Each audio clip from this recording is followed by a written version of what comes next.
L'approvazione del testo sulla legge sul contenimento del consumo del suolo è un primo importante passo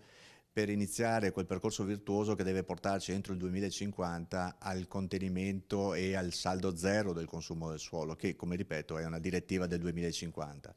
E quindi bene dire che questa legge non ha come obiettivo il consumo di suolo zero, ma ha come obiettivo vero quello di iniziare un percorso virtuoso per far capire, attraverso una rivoluzione che più che urbanistica è culturale, come l'attenzione e la sensibilità ambientale sta diventando ormai un elemento primario e quindi la nuova pianificazione urbanistica del Veneto deve tener conto che non si può più continuare a consumare suolo come è stato fatto nei precedenti decenni, ma bisogna arrivare a una pianificazione urbanistica che ha una maggiore attenzione verso i centri, gli ambiti di urbanizzazione consolidata che riteniamo siano l'elemento centrale di questa legge.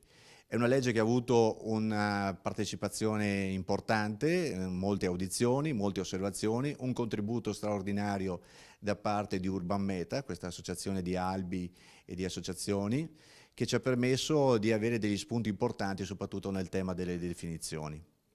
Con l'entrata in vigore di questa legge è importante dire che non si ferma il Veneto, il Veneto continua ad avere la possibilità di costruire e quindi viene tenuta in considerazione tutti quegli strumenti urbanistici che sono già stati approvati e che possono continuare ad essere realizzati. Ma nei 180 giorni che viene data alla Giunta per emanare il provvedimento di quanto suolo si dovrà consumare in futuro, ci sarà la possibilità di continuare ad esempio a consumare il 30% di quanto pianificato.